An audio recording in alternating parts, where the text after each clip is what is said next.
The Boy in the Box, 1957, a chilling mystery that still haunts America.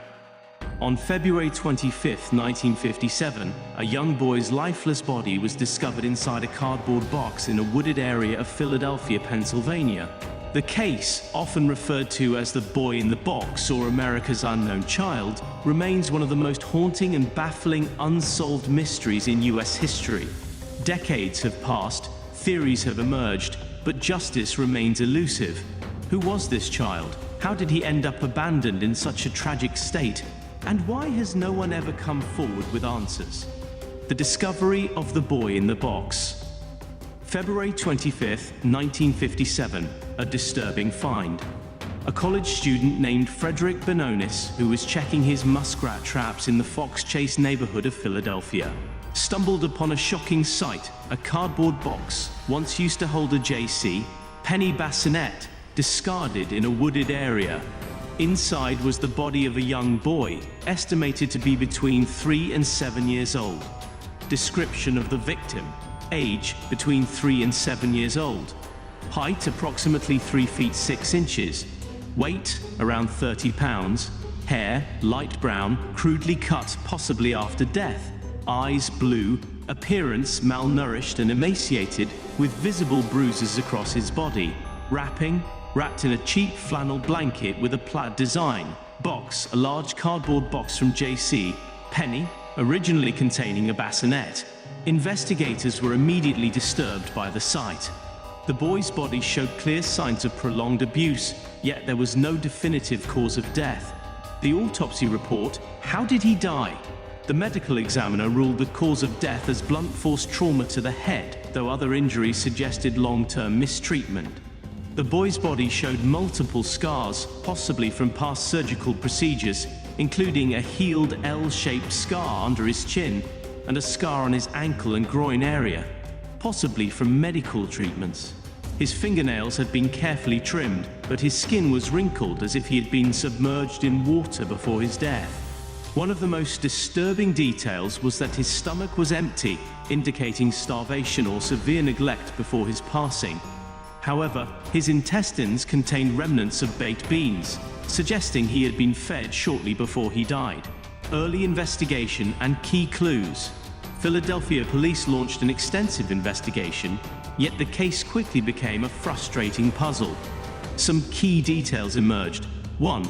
The box, the cardboard box, had originally contained a bassinet sold by JC Penny.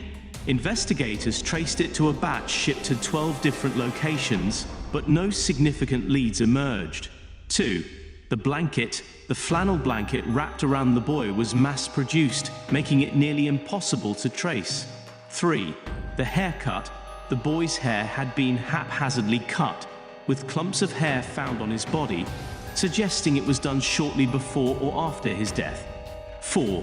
No missing child reports, despite extensive national searches.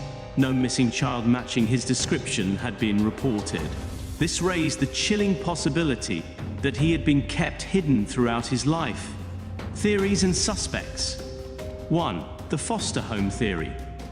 One of the most popular theories linked the case to a local foster home run by a woman named Arthur and Catherine Nicoletti.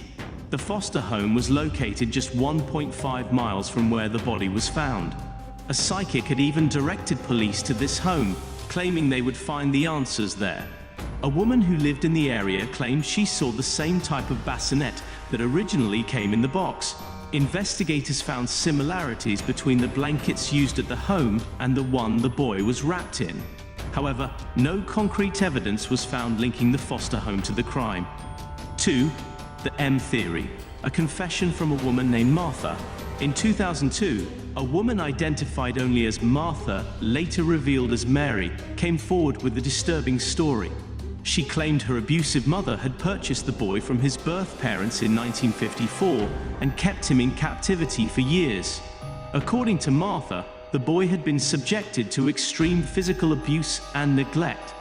One evening, after vomiting up baked beans, her mother had beaten him to death. Her mother then cut his hair, bathed him, and abandoned his body in the Fox Chase woods. Investigators considered her story plausible as it matched the autopsy findings, including the presence of baked beans in his stomach. However, efforts to verify her claims fell short, and the case remained open. 3. The human trafficking theory. Some investigators believe the boy may have been a victim of human trafficking or illegal adoption. The fact that no one ever reported him missing suggests he was either sold, kidnapped, or hidden away from society. 4. The traveling carnival theory. Another theory suggested the boy belonged to a traveling carnival or migrant family that moved from place to place, never staying in one location long enough for authorities to notice his absence. Major challenges in solving the case. Despite dedicated efforts from law enforcement, the case suffered from lack of identifiable witnesses. No one came forward with any concrete information. Scarcity of forensic technology. In 1957, DNA analysis was non-existent, making it difficult to identify the boy. The time factor. As decades passed, potential witnesses died and leads went cold. Recent developments. DNA breakthrough in 2022. For years, the boy's identity remained a mystery until December 2022, when advancements in forensic genealogy finally identified him as Joseph Augustus Zarelli. DNA analysis led investigators to relatives, revealing Joseph's name after years of uncertainty. He was born on January 13, 1953, making him 4 years old at the time of his death. His parents were identified, though their names were not initially released. However, no arrests were made, as his biological parents had passed away. While the identification of Joseph Augustus Zarelli answered one mystery, it still left another unanswered. Who killed him and why? Unanswered questions and lingering theories. Even with his name restored, several critical questions remain. Who was responsible for his death? Why was he never reported missing? Were his parents directly involved, or was he in the care of someone else? Will modern forensic advancements ever bring his killer to justice? Conclusion: a mystery that still haunts us. The case of the boy in the box remains one of the most disturbing mysteries in American crime history. While forensic genealogy finally gave Joseph Augustus Zarelli back his name, the ultimate truth about what happened to him may never be fully uncovered. The tragedy of an innocent child, abandoned and forgotten for decades, is a painful reminder of how some crimes leave behind questions that may never be answered. However, hope remains that one day, justice will be served, and the mystery of America's unknown child will finally be put to rest. Join us next time on Dead Ends and Red Herrings, where we continue uncovering the world's most perplexing mysteries, because sometimes the truth is buried deeper than we ever imagined.